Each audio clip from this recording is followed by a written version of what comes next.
Hola a todos y bienvenidos un día más a mi canal. Yo soy Jesús y hoy les tengo una reseña manga y comparación.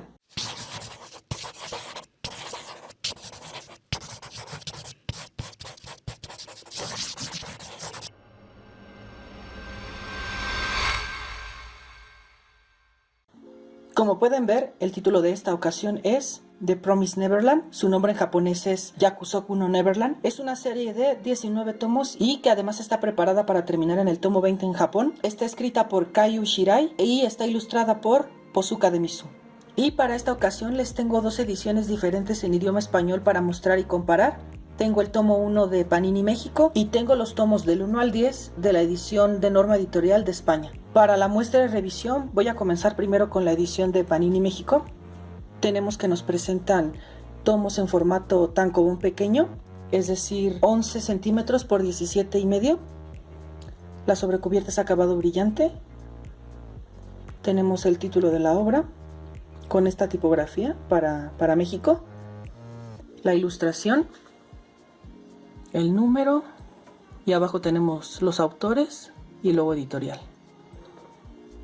En el lomo tenemos los mismos datos, tenemos ahí logo editorial, autores, número y título de la obra.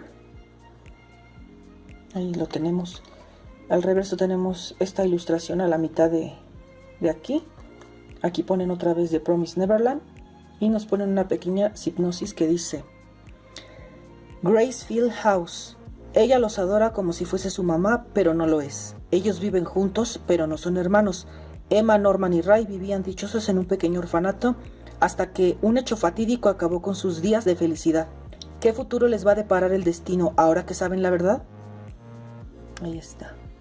Autores, logo editorial, con un precio para México de 99 pesos, su ISBN, su código de barras y la página web de la editorial. Y algo aquí que me llama la atención, su restricción de edad, dice que es para mayores de 18 años. Me resulta algo curioso porque si lo pensamos, este título es de la Shonen Jump y recordemos que el género que predomina es el shonen. Entonces, si va dirigido a jóvenes, entonces yo creo que no es demasiado apropiado. Quizá por la trama es lo de la restricción de edad. Quizá lectores muy jóvenes no alcancen a comprender en su totalidad o a apreciar y por eso es que pone más 18 años, pero realmente no. Es más bien por el drama psicológico que maneja la obra. Vamos a proceder a quitarle la sobrecubierta. Tenemos que la sobrecubierta desplegada está así. Y en las solapas tenemos algunas palabras de los autores. Aquí por ejemplo tenemos de Kaiju Shirai. Nos pone lista de curiosidades de Shirai para los fans y nos pone 3 puntos. A veces en estas secciones nos ponen alguna curiosidad o algún dato que aparece en alguna página en concreto y que dejan a los lectores que las encuentren o que las descubran. Por ejemplo, nos pone, hay pistas de lo que ocurrirá en algún dibujo, no diré dónde. Y así se va con algunas páginas, entonces tenemos que encontrarlas. Tengo entendido que en Japón, en la revista, los publicaban también así. Y como allá la revista se publicaba cada cierto tiempo, entonces estos datos los liberaban antes de que se recopilaran en tomos. Entonces yo creo que era más divertido encontrarlo en las revistas, semanal o cada que salía un nuevo capítulo de la obra, pero ahí lo tenemos. Del otro lado tenemos ahora de Posuka Demisu, la ilustradora. Dice nuestro primer volumen publicado. Unas pequeñas palabras de ella. Y ahí tenemos esto. Ahora vamos a proceder a las tapas del tomo. Tenemos que es acabado mate. Me gusta este material. Es muy similar al material en el que estaba impresa las tapas de Origin. Tenemos el título y esta ilustración en escala de grises. Ahí muy reveladores.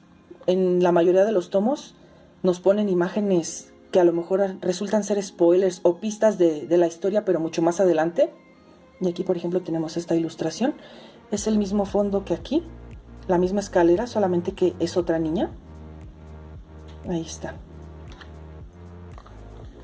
Al reverso tenemos la misma imagen, pero en bocetos. Ahí está. En el lomo, lo mismo que en la sobrecubierta, exactamente. La misma estructura. Al abrirlo nos vamos a encontrar directamente con esta ilustración. Aquí comienza nuestro tomo.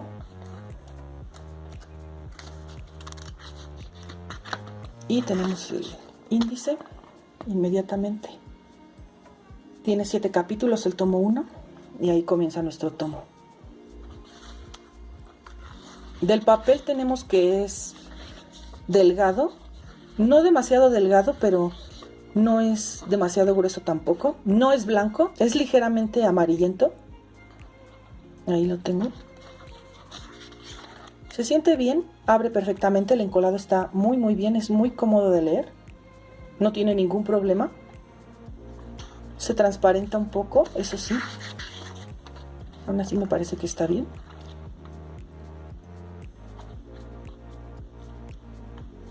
Ahí está. De extras de tomo, a veces entre capítulos nos ponen estas fichas de personaje con bocetos de la dibujante. Nos ponen su número, edad, altura, algunos datos de algunos personajes. Ahí está. Aquí, por ejemplo, empieza otro, pero antes tiene estos bocetos con personajes de la historia. También tenemos que, por ejemplo, a veces se agregan mini historias. Por ejemplo, aquí empieza un nuevo capítulo, pero nos ponen algún boceto o incluso hay historias de comedia entre capítulos. A mí personalmente no me gustan mucho porque a veces la historia va tan interesante e intensa que de repente esas separaciones de comedia hacen que perdamos la continuidad que llevábamos a leer. Entonces yo creo que sí. Aquí, por ejemplo, otra de bocetos.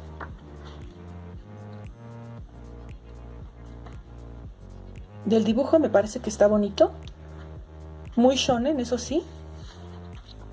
La dibujante es mujer. Normalmente ella solo había trabajado en Kodomo, pero me gusta su estilo de dibujo y conforme va avanzando la historia va mejorando mucho su dibujo. Tiene una evolución. Miren aquí, por ejemplo, este. En cuanto a la traducción de este tomo, tenemos que fue traducido por la compañía de Daruma Serving Linguistic, por Alexia Mirabet y Cristian Vega. Ahí está. Con esto terminamos esta revisión, pero antes les comento, como extras de tomo de la primera edición de Panini México, el primer tomo tenía este separador que es acabado mate. Lo incluían en el tomo 1. Y yo tuve la suerte de poder conseguir este pin de la obra, de los que a veces regalan en las tiendas Panini. Yo logré conseguirlos. Y también pude conseguir el póster de la portada del tomo 1, que está bien bonito, por poco y no lo alcanzo. Me alegré mucho de que prácticamente pude conseguir todo de esta obra. Y ahí tenemos. Ahora vamos a proceder con la muestra de revisión de la de Norma Editorial.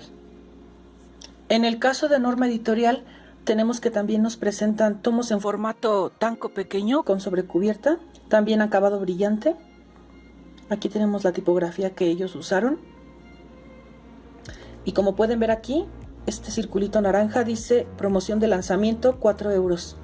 Esto es algo que suele hacer la editorial en España, en especial con las nuevas series que recién empiezan.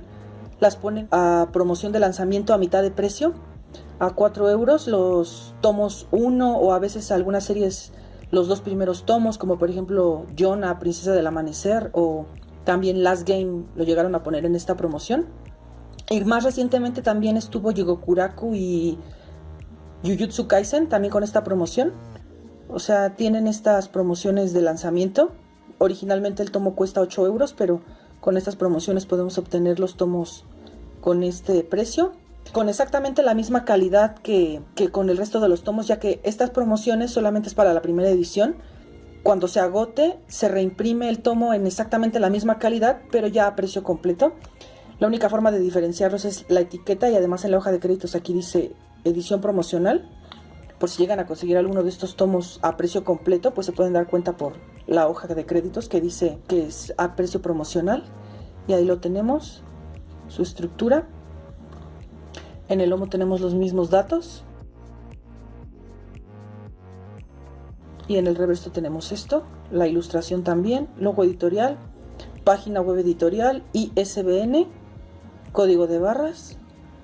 Y aquí arriba tiene su pequeña hipnosis, dice Ella los ama como si fuera su madre, pero en realidad no lo es. Ellos se pasan el día juntos, pero no son hermanos. Emma, Norman y Ray viven felices en este pequeño orfanato, pero cierto día su tranquila vida llega a su fin de la forma más escabrosa posible. ¿Qué les deparará el destino ahora que saben toda la verdad? Ahí está.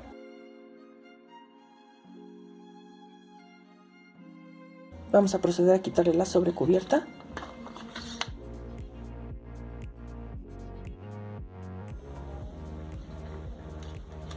La tenemos ahí desplegada. Y en las solapas tiene lo mismo.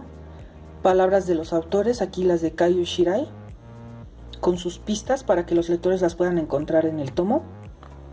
Y unas palabras de la ilustradora Posuka de Misu. Ahí lo tenemos. Ahora vamos a proceder a ver cómo es las tapas del tomo.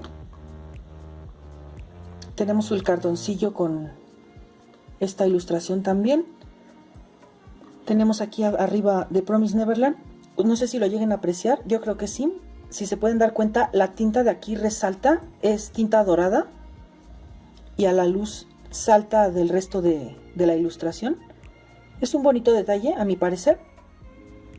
El resto de la ilustración brilla, es un acabado brillante el que tiene este cartoncillo. Es grueso, es de buen grosor. Y ahí tenemos título otra vez, autores y norma editorial. En el lomo tenemos lo mismo, el mismo detalle de la tinta dorada en el lomo. Igual número, autores y logo editorial. Al reverso tenemos este boceto. Lo que sí podemos notar es que, por ejemplo, tiene este efecto como de sombras aquí, que también lo tiene la sobrecubierta. Pareciera como si estuviera mojado. Yo así lo percibo la primera vez que lo vi, como que estas sombras, que es como que tratan de simular una textura, como que parece como si estuvieran mojados. También aquí en el cartoncillo lo presenta. Está bonito el acabado, como un jaspeado, algo así me parece que es.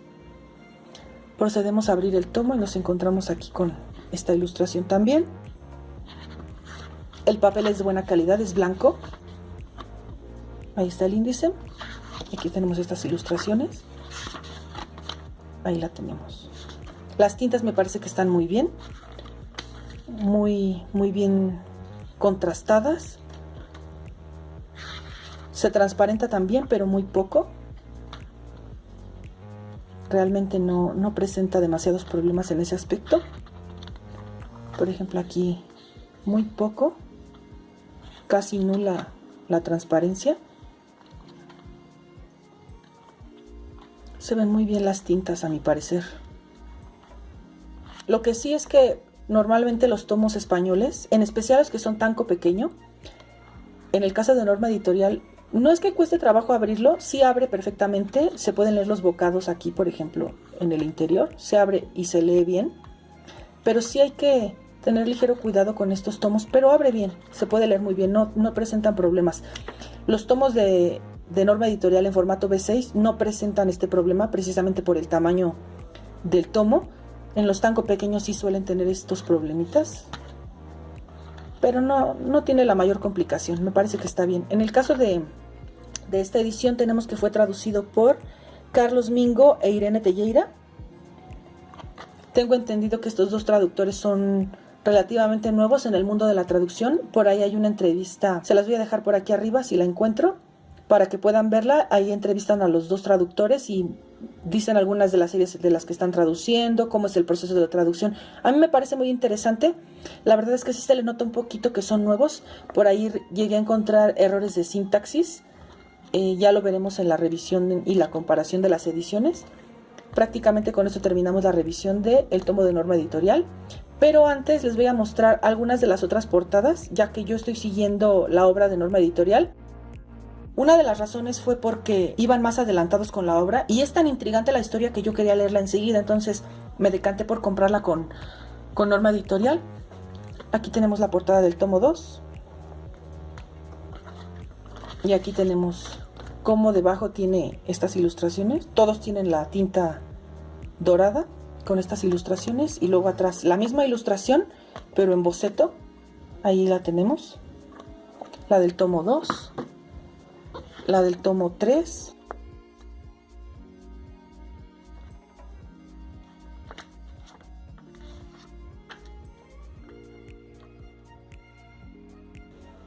Las imágenes muy reveladoras o que revelan el pasado entre la historia. La del volumen 4. Todos estos tomos tienen un precio de 8 euros para España. Aquí está la portada. Y aquí tenemos esto. Y el boceto atrás. Como les digo, es la misma ilustración, pero en bocetos. Me gusta mucho el acabado que tiene este cartoncillo, en el que Norma Editorial editó su ilustración. Miren aquí la portada del tomo 5. Al momento de esta reseña ya salió el tomo 12. Yo voy atrasado con esos dos tomos, yo solo tengo hasta el 10.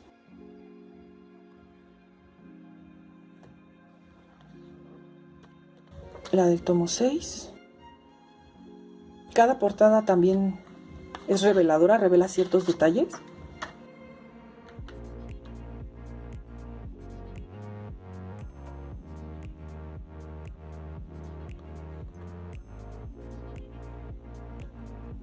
La del tomo 7.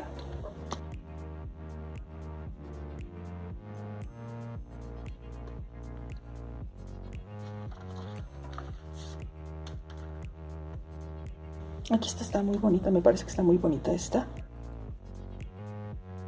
Y al reverso el boceto correspondiente. El tomo 8. Por ahí este tomo tiene ahí una historia. Es ligeramente más grueso y más pesado que el resto de los tomos. Por ahí en esa ocasión hubo un cambio de papel por la editorial. Esta portada es de mis favoritas. Me gusta mucho cómo se ve en azul, las tintas en azul. Me gusta mucho esta portada. Muy reveladora, como se pueden dar cuenta. Aquí está el boceto de abajo, también muy revelador. Por eso les comento que a lo mejor tiene datos o información de la historia más adelantados, que ahí nos revelan en los bocetos.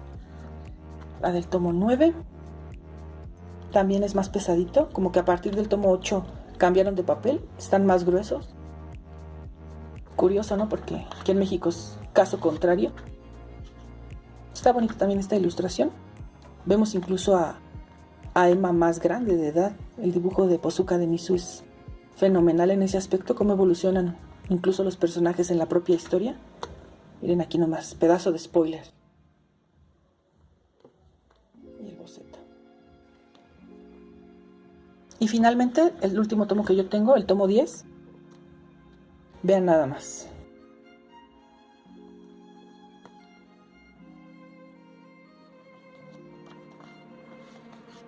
Qué curioso, miren, es la misma, pero sin Emma.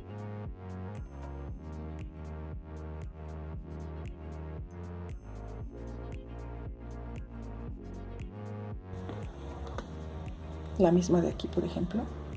Aquí la repiten. Sin Emma también. En cuanto al tomo 10, tengo que decirles que como extra de tomo, para la primera edición de este tomo, venía con este cofre de regalo, los que suele regalar Norma Editorial, al mismo precio que el resto de los tomos. Vean las ilustraciones, está bien bonito. Le caben los primeros 10 tomos. Y como la serie va a terminar en 20 tomos, yo creo que va a haber otro cofre de 10 tomos y eso será todo para terminar la serie con sus dos cofres correspondientes. Y con esto terminamos la muestra de Norma Editorial, pero antes de pasar a las comparaciones y revisiones de ambas ediciones, tengo que comentar que existe otra edición en español, aparte de estas dos, y que le pertenece a la editorial de Ivrea Argentina. Ellos también presentaron tomos en formato tanco pequeño con sobrecubierta acabado brillante. En su caso, ellos pidieron poder incluir las páginas a color. Por ejemplo, les voy a mostrar. Estas páginas, si ustedes las ven, se ven diferentes al resto de las viñetas porque, por ejemplo, ven acá cómo los fondos se ven blancos, pero aquí no, en esta página y en estas dos se puede ver más grisáceo. Esto se debe a que estas páginas eran originalmente a color en la revista. Y Brea Argentina en su caso pidió permiso para poder incluirlas en su edición, lo que me parece un súper detalle. Me parece que es una edición mucho más completa. Solamente el tomo 1 van a tener esas páginas a color. Por ahí también tengo entendido que esas páginas a color están en el mini artbook que incluye el tomo 13 en Japón. Por ahí me pareció haberlas visto. Pero eso no es todo, sino que para el tomo 1 tuvieron también 2 portadas alternativas que incluían además una postal cada una. Y la cosa no acaba ahí, sino que también tuvieron una edición especial llamada la Gaucho Edition, que era un megapack limitado que incluía el tomo 1 con portada variante, una postal, un mate, una bombilla y un termo. En mi parecer, todo un coleccionable de la obra. Me parece fantástico. Ojalá yo hubiera podido conseguir al menos una pieza, pero como Argentina no tiene Amazon, entonces para mí era difícil encontrar un intermediario y alguien de confianza para poder importarlo a México. Lástima, me quedé sin esa edición, me pareció un súper coleccionable. Por cierto, también tuvieron ahí problemillas con las postales porque se suponía que debían incluirlas en todas las portadas variantes, pero por ahí se les pasó en algunos, pero ellos amablemente dieron el comunicado que en el tomo 2 incluirían también una postal nueva y la postal del primer tomo que se les había pasado en algunos tomos, y también el tomo 3 tuvo su propia postal, o sea que en total tuvieron la edición especial, portadas variantes y postales en los primeros 3 tomos, sin contar las páginas a color del tomo 1. Es decir, me parece que tuvieron un excelente trabajo de edición, se ve el trabajo editorial, el empeño que le pusieron a la obra. Ojalá que otros países también se animen. Por ejemplo, en Francia hay una super mercancía con el tomo. También el resto de la edición tiene muchos extras y regalos de mercancía y muchas más cosas. Pero bueno, en el caso de habla hispana, solamente tenemos esas 3 ediciones, México, España y Argentina. Y bueno, ahora sí, con esto vamos a pasar a la comparación de ediciones, donde les voy a incluir detalles de edición, traducción y materiales. Vamos a proceder con la comparación de ediciones. Primero les voy a mostrar ambos tomos 1 en sus formatos. Como les digo, ambos son formatos tanco pequeño, que son 11 centímetros por 17 y medio. Miden lo mismo de alto y de largo. Miden exactamente lo mismo. En ancho más o menos también es igual. Ahí, como pueden observar, el papel de la española es mucho más blanco, se le nota, pero aún así el grosor es más o menos el mismo. Tenemos, por ejemplo, los reversos, también básicamente lo mismo. Aquí notamos que la mexicana tiene aquí el título una vez más y la española no lo tiene. Creo que está bien, pero vamos, detalles de diferenciación de ediciones. En el lomo nos volvemos a encontrar con estos detalles de que la mexicana tiene los datos ascendentes y la española descendentes, dependiendo de la edición. En cuanto a las portadas, observemos que la tipografía que usaron es diferente. A mí personalmente creo que me gusta más la española, aunque creo que la de Argentina es más fiel a la japonesa que usaron allá. Entonces, en mi opinión, yo creo que la más bonita es la de Norma de estas 2 ediciones. Ahí tenemos las tipografías. La imagen de color está más o menos igual, casi no tienen diferencia. Lo que sí es que si notamos, como que la imagen de la mexicana está ligeramente más abajo. No sé si lo alcancen a notar. Por ejemplo, la cabeza de Emma, como si estuviera más abajo. Por ejemplo, ahí están apoyados sobre la mesa y Emma está más abajo. Entonces ahí tiene ese escalado que tiene la edición española respecto a la mexicana. Como les comento, aquí están. Ahora, en cuanto a interiores, vamos a quitarle las sobrecubiertas a ambos tomos.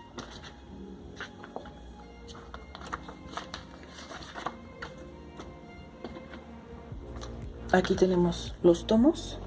Vean, por ejemplo, cómo el español refleja la luz y el mexicano no. Por eso les digo que la textura, me gusta más la textura del mexicano, honestamente.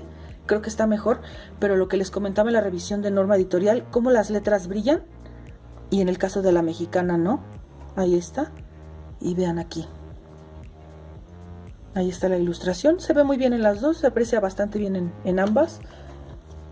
Lo mismo en lomos, una vez más.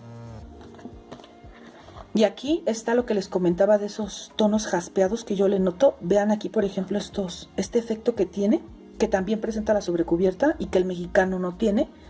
Aquí la vemos totalmente en blanco. Vean.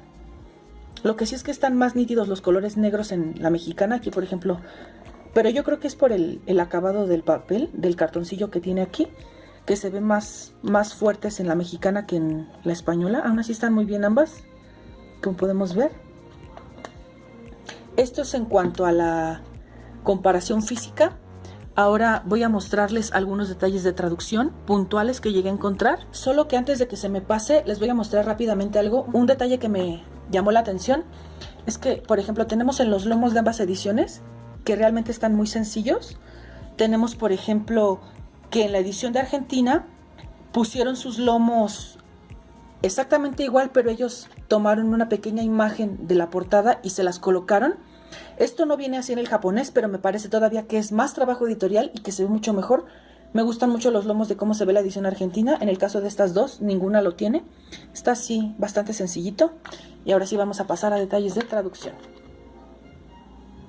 Entre los cambios más destacables de traducción que yo logré percibir es que, por ejemplo, tienen cierto cambio en los tiempos verbales. ¿Cómo explicárselos? Mientras que la edición de España dice en algunas frases, por ejemplo, les voy a decir, al principio luego lo noté.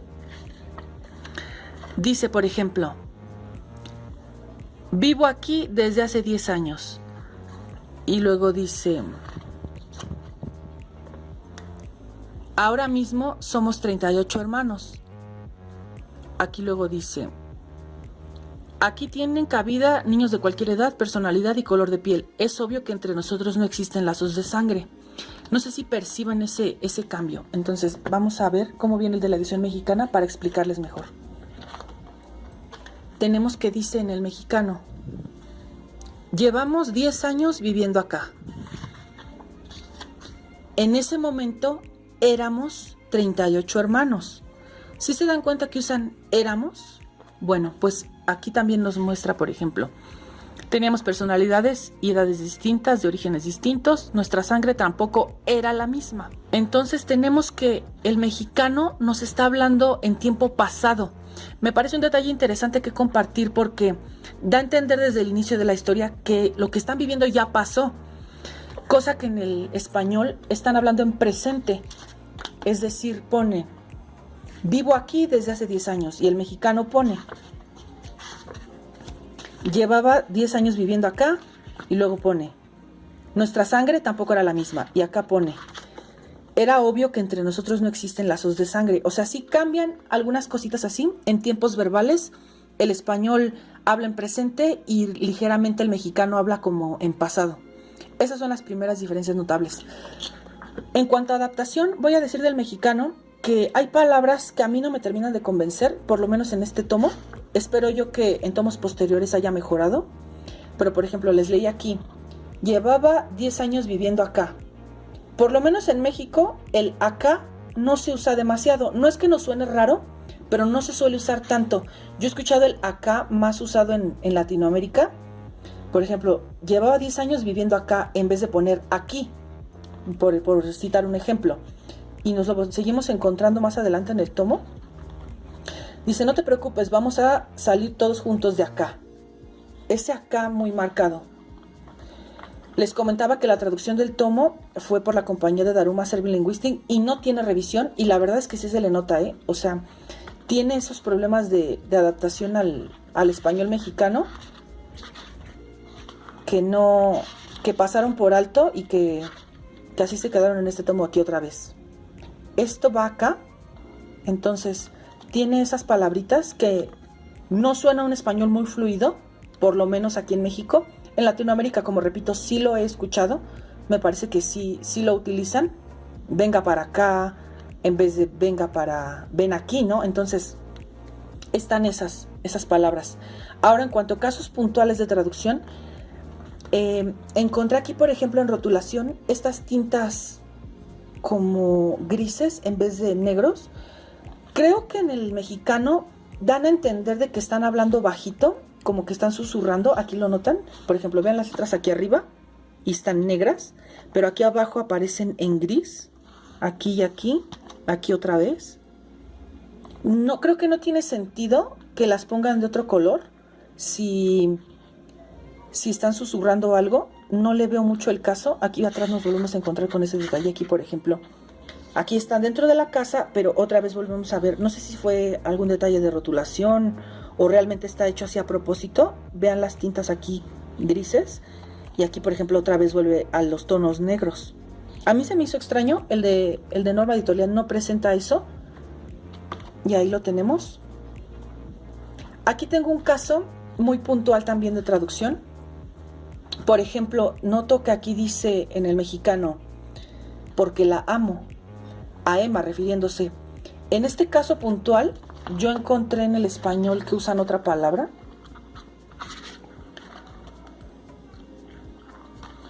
Vean lo que dice, porque la quiero. Entonces, realmente, comparándola con el japonés, creo que las palabras sí tienen cierto peso. No creo que sean adaptadas así solo porque sí. Creo que amar es una cosa y querer es otra. Yo creo que está en este caso mejor adaptada la española. Aquí les voy a dejar, por ejemplo, la viñeta en japonés con su respectiva traducción y vemos que dice la quiero. Creo que ahí está un poco sobrepasado el significado en la edición mexicana. Pero bueno, ahí tenemos. También tenemos acá en un caso, por ejemplo, aquí pone, se alegrará mucho de oírlo. Aquí ponen estas rayas porque es alguien oculto que el escritor no quiere que sepamos quién es. Acá abajo también otra vez nos volvemos a encontrar eso. Aquí. Pero pone, se alegrará mucho de oírlo. Y en el mexicano pone el escondido y dice, de muy buen humor. Aquí yo siento que en la mexicana le faltó el verbo, a mi parecer. O sea, dice desconocido, de muy buen humor. Debió decir, está de muy buen humor. Aquí se comieron esa palabra, a mi parecer. Yo creo que sí son esos pequeños errores. Creo que es fluida ambas traducciones. Me gusta, no porque sea español, no está demasiado cargado de castellano a mi parecer. O será también que ya me acostumbré, estoy impuesto a leer el castellano. A veces más marcado que otros. Pero yo creo que en el caso de Carlos Mingo e Irene Telleira están haciendo un excelente trabajo. También tradujeron la novela del título y creo que está excelentemente bien traducida. No tiene ningún problema. Nos vamos a encontrar, por ejemplo, aquí tengo otro caso puntual. Dice, ¿y cómo va a ser la ceremonia? Aquí pone, ¿cómo va a ser la ceremonia? Está todo casi listo. Este es el español. Y el mexicano dice, ¿cómo va la gupna? Ya casi termino. Es decir, vean aquí, en el caso de la mexicana, nos revela ese dato. Acá pone ceremonia en la española y gupna en la mexicana. Ahí lo tenemos. Creo que está mejor adaptada a la mexicana en ese aspecto. Investigando, gupna significa ritual, entonces también tiene sentido que diga ceremonia el español. No hay realmente gran problema, son solo detalles que yo le encontré para compartirles. Variaciones en algunas palabras. En cuanto al castellano, me parece que está más fluida la española, por lo que les comento de la adaptación de la mexicana. No me termina de gustar esta traducción. Espero yo que a partir del tomo 2 en adelante en México esté mejor. Yo nada más tengo este tomo, pero realmente en cuanto a la traducción, eso es todo. En edición me parece que ambas están muy bien. Me gusta más el encolado que tiene la mexicana, abre mucho mejor. No tiene ningún problema para leerse, se lee estupendamente bien, no tiene esos problemas. Tienen las dos ediciones sus pros y sus contras. La española tiene mejor papel, las buenas tintas se ven mejor, pero el mexicano abre mejor, se lee mejor. En la traducción me gustó más la española, me parece que es más fluida que la mexicana. En cuanto al papel, pues el mexicano tiene el estándar actual, no creo que esté tan mal. Yo recomiendo cualquiera de las dos ediciones. En tintas me parece que ambas están muy bien. Lo demás son detalles, ¿no? Detalles técnicos. Yo creo que en la edición en general me gusta más la de Norma Editorial, la tipografía, materiales, como les comento, pero eso ya es cosa de cada quien. En general, cualquiera de las dos que ustedes elijan, me parece que están muy bien. Para México creo que la edición está bastante decente, bastante aceptable. Norma Editorial también cumple un trabajo excelente con la obra. Por ahí yo espero que haya alguna sorpresilla. Por ahí comentó en redes sociales, en Twitter, comentó que hay algo preparado para la obra. Yo espero que incluyan quizá el artbook del tomo 13 que venía en Japón. Espero que lo incluyan. Y con esto terminamos la comparación de ediciones. Ahora, en cuanto a la historia, tenemos que es de demografía shonen y que tiene géneros como la aventura, el drama, el misterio psicológico, la ciencia ficción y también lo sobrenatural. En cuanto al argumento de esta historia, tenemos que está ambientada en un futuro distópico en el año 2045. Nos dice que es futuro distópico porque más adelante, ya entrada la historia, nos vamos a dar cuenta de que el mundo llegó a tal punto en que los humanos tuvieron que hacer un acuerdo. Ahí lo voy a dejar porque no quiero hacerles spoiler, pero vamos, ese es el espacio de tiempo en el que está ambientada la historia. Tenemos que nuestra protagonista, que es Emma, que es una niña huérfana de 11 años, vive en el orfanato Gracefield House, ella junto a otros 37 niños a los que considera sus hermanos. Todos ellos están bajo la custodia de una mujer de nombre Isabela, a la que ellos la conocen como madre, así la llaman todos. Estos niños viven muy felices, disfrutan de los cuidados de su madre. La aspiración que tienen todos estos niños es que al cumplir los 12 años van a ser adoptados. Entonces, cada que alguien llega a esa edad, es enviado fuera del orfanato para que vaya con las personas que lo van a adoptar, o al menos eso creen ellos. Resulta que donde se pone interesante esta historia es que en realidad no es un orfanato, sino una granja humana, y la que consideran su madre no es más que una criadora de ganado humano. Entonces ahí vamos a ver cómo la historia se va a ir desarrollando, porque en principio tenemos que ellos no lo notan, pero sí se dan cuenta de algunos aspectos raros, ¿no? Por ejemplo, que todos tienen tatuado un número en el cuello, que hacen exámenes diarios. También se les hace raro que los hermanos que ya fueron adoptados no les envíen cartas. Todos esos pequeños detalles al final se empiezan a juntar hasta que un día pasa lo impensable para la cuidadora y sus propósitos, ya que dos de los niños, que es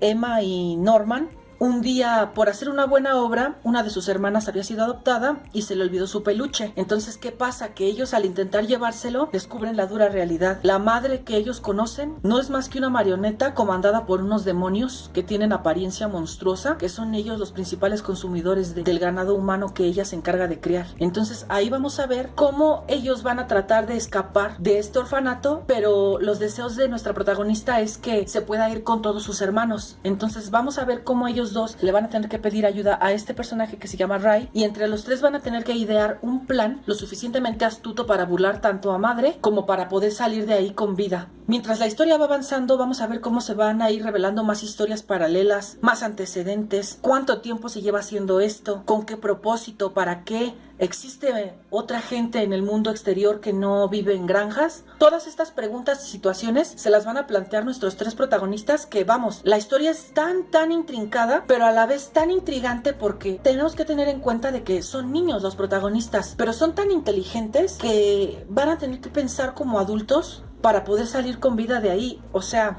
tienen tanto conocimiento técnico, pero que van a tener que poner en práctica sobre la marcha para todo lo que se van a tener que ir enfrentando. Y bueno, realmente esa es nuestra premisa. El argumento va de una huida y cómo se va a ir desencadenando todo este asunto para que ellos puedan salir de ahí y ver qué les depara en un futuro fuera de este orfanato. Básicamente esta es la premisa. Yo, que llevo leyendo hasta el tomo 10, no me he querido adelantar para leerlo por Scans o por otro medio, por ejemplo Manga Plus. Yo sigo con la publicación de España. Me faltan 2 tomos para ponerme al corriente, pero les puedo decir que muy pocas veces, yo creo que un tomo si acaso, la historia baja un poco de ritmo, pero siempre mantiene el mismo nivel de narración. Muy interesante, quieres saber lo que pasa después. Cada fin de tomo es una desesperación porque necesitas saber lo que sigue, lo que va a pasar. Y bueno, entonces de esto tenemos la premisa. Ahora bien, como siempre les voy a compartir algunas curiosidades y otros datos relacionados a la obra. Tenemos que esta obra fue publicada el 1 de agosto de 2016, inicialmente en la revista Shonen Jump Más, pero luego fue transferida a la Shukan Shonen Jump. Ambas revistas son de la editorial japonesa Shueisha. Esta obra es el debut de ambos autores en una serie larga. Otra curiosidad es que se sabe que Kaiju Shirai llevaba trabajando en el guión desde 2013, pero sin éxito en vender la idea a alguna editorial. Originalmente su proyecto se titulaba Konosekai de Watashi Tashi ga Ikiru Hojo, que significa una manera de sobrevivir en el mundo exterior. Ese era el nombre que llevaba inicialmente esta obra. Tras acudir a Suecia, el editor Takushi Sugita mostró interés y convirtieron esas 300 páginas iniciales en lo que hoy conocemos como The Promised Neverland. Pero antes de que presentaran el proyecto, se buscó un ilustrador y entre los candidatos estaba Posuka Demisu, quien solo había trabajado en pequeños proyectos de demografía Kodomo. Se comenta también, y es bien sabido, que lo que llamó la atención de la editorial japonesa fue que la protagonista fuera una niña, que es poco común en el shonen. Vamos, debe de haber algunas niñas que protagonicen shonen, pero vamos, es que no es tan común. Y que el argumento estuviera centrado en una fuga. Esas fueron las causas principales por las que la editorial se vio interesada en la obra. Entre otras curiosidades, tenemos que la obra tiene un spin-off titulado Oyakusoku no Neverland, que es un tomo único de John Comas de comedia.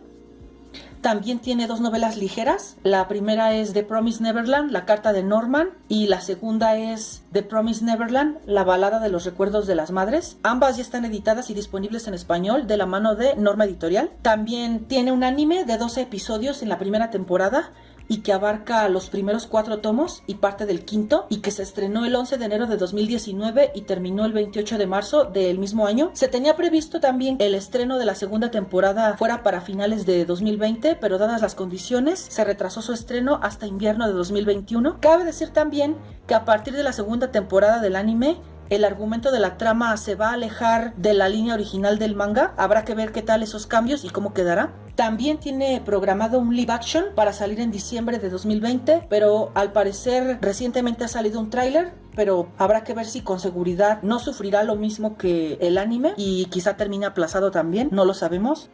Finalmente les voy a dar mi opinión personal y mis recomendaciones. Pues de este título principalmente yo escuché por primera vez allá en el Salón del Manga de Barcelona de 2017. Yo vi la transmisión en vivo que hicieron por YouTube. Se las voy a dejar aquí arriba si la encuentro. Donde en la presentación editorial, la editorial Norma lo anunció junto con otros títulos como Last Game o Akatsuki no Yona. Y me gustó la reacción que hubo de algunas de estas obras por parte del auditorio. Terminé investigándolas todas y esas fueron las que me llamaron la atención. Esta obra incluida. Y pues terminé siguiéndolas. ¿Yo qué les puedo decir de esta obra? Es quizá de lo mejor que he leído, principalmente porque desde el primer tomo te atrapa. Me gusta mucho cómo está dibujada, cómo está narrada, el argumento, la trama, la historia. Es que la verdad que lo tiene todo. Yo la recomiendo para todo público, incluso si un niño igual y no le llega a entender del todo, pero la recomiendo para todo público. Creo que todos deberían de darle una oportunidad porque realmente vale la pena la historia. No se me hace una serie tan larga, 20 tomos creo que está bien. Qué bueno que el autor no la alargó demasiado porque creo que hubiera estado muy rebuscado. Creo que 20 tomos es un buen número, deben de darle una oportunidad. Cualquiera de las 2 ediciones que ustedes puedan coleccionar me parece que están muy bien. La mexicana no le pide realmente nada a la española, ambas me parece que están muy bien. Como les repito, yo me decanté por la española porque iban más adelantados en la historia en ese momento y pues fue la que terminé comprando. Inclusive hasta mi hermana la leyó conmigo y le gustó tanto también que terminamos dividiendo la serie para comprarla entre los dos, un tomo y un tomo. Pues ahí vamos con nuestras compras. Entonces yo creo que le puede gustar a cualquier tipo de lector. Denle la oportunidad, deténganse a leer los tomos porque de verdad está muy interesante. Ahora sí, antes de finalizar, solo como comentario adicional, como pudieron ver en la miniatura y en el intro, aparece esta casita de The Promised Neverland. Les voy a dejar aquí arriba para que la vean. Le dediqué un video entero solo para mostrárselas. Y bueno, con eso doy por terminada mi reseña y comparación. Espero les haya gustado. Suscríbanse y síganme en mis redes sociales. Se las dejo aquí abajo en la caja de descripción. Y nos vemos hasta la próxima.